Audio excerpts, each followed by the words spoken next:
अस्सलाम वालेकुम। तो पिछली वीडियो मैंने अपलोड की थी कि साउथ कोरिया का प्रोफेसर स्कॉलरशिप आप कैसे अप्लाई कर सकते हैं। तो उसके ऊपर काफ़ी सारे कमेंट्स आए थे कि अगर हम प्रोफेसर स्कॉलरशिप को छोड़कर सेल्फ स्टडी अप्लाई करना चाहें तो कैसे कर सकते हैं, क्योंकि प्रोफेसर स्कॉलरशिप अप्लाई करने के लिए आपके पास जो मिनिमम क्वालिफिकेशन है वो बीएस या मास्टर की डिग्री साइंस या इंजीनियरिंग में होनी चाहिए।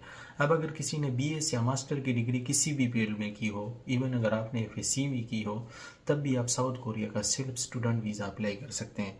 तो सेल्फ पे जब आप साउथ कोरिया आते हैं तो वो भी यूनिवर्सिटी पे डिपेंड करता है, वो आपको 50% से लेकर 80% तक डिस्काउंट मतलब कि स्कॉलरशिप देता है। अब आपने क्या करना है कि साउथ कोरिया की जो टोटल यूनिवर्सिटीज़ है वो 200 के करीब है।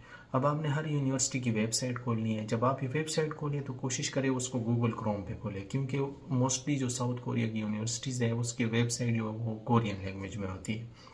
जब आप उसको गूगल क्रोम में खोलेंगे तो वो ऑटोमेटिकली उसको गूगल में आप ट्रांसलेट कर सकते हैं। फिर उसके बाद आपने जाना है इंटरनेशनल डिपार्टमेंट में। जब आप इंटरनेशनल डिपार्टमेंट में जाएंगे तो वहाँ पर जो है जो भी कोर्सेज अवेलेबल होंगे उनके पास यूनिवर्सिटी मतलब इंटरनेशनल स्टूडेंट के लिए, तो वो उसमें से एक कोर्स आपने सेलेक्ट करना है। फिर वहाँ पर उनका ईमेल एड्रेस मेंशन होगा, तो आपने उस ईमेल एड्रेस पे अपनी जो एजुकेशन डॉक्यूमेंट्स हैं, मतलब अगर आपने एफएससी की तो ट्रांसक्रिप्ट और सर्टिफिकेट, और अगर आपने मतलब कि बीएस या मास्टर की है तो आपकी डिग्री और ट्रांसक्रिप्ट, ये आपने उसके साथ अटैच करनी है। और एक आपने सीवी बनानी है वो भी साथ अटैच करनी है।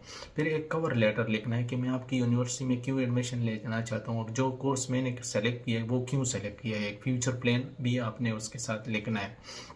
अब जब आपको यूनिवर्सिटी रिप्लाई देती है तो वो आपको फिर स्टेप बाय स्टेप बताएगी कि आपने जो ना अब एडमिशन फीस आपने पे करनी है, वो आपको अपना अकाउंट या जो भी उसका प्रोसेस होता है वो यूनिवर्सिटी आपको स्टेप बाय स्टेप बताएगी।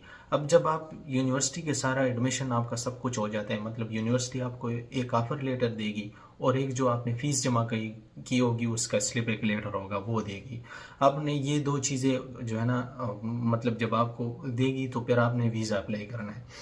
अब जब आप वीज़ा अप्लाई करेंगे तो आपके जो बैंक स्टेटमेंट है वो $15,000 होने चाहिए, 15 से $20,000।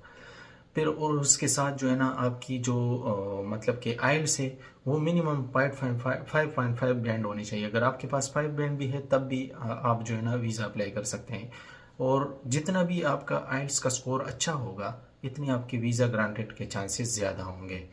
तो अब फिर जो है अब जब आपका एडमिशन वगैरह सारा कुछ होता है, ये बात जहन में रख लें कि साउथ कोरिया में जब आप एफएससी के बाद आते हैं तो आपकी वीक में तीन दिन आपने यूनिवर्सिटी जाना होता है, 2 से 3 दिन। वो आपके कोर्स पे भी डिपेंड करता है। और अगर आपने जो है ना मास्टर या बीएस या अगर आप मास्टर के लिए आना चाह रहे हैं तो आपकी जो वीक में क्लासेस होगी वो 1 से 2 मतलब इतनी हो सकती है, वो भी आपकी कोर्स पे डिपेंड करता है। और जो फीस होती है मतलब अगर आपकी ग्रेड अच्छे हैं तो अगर आपको 80% स्कॉलरशिप या 50% स्कॉलरशिप मिलता है तो फीस जो है वो कोरियन करेंसी में 15 लाख वॉन से लेकर 35 लाख वॉन के दरमियान हो सकती है। तो ये थी सारी डिटेल इन्फॉर्मेशन।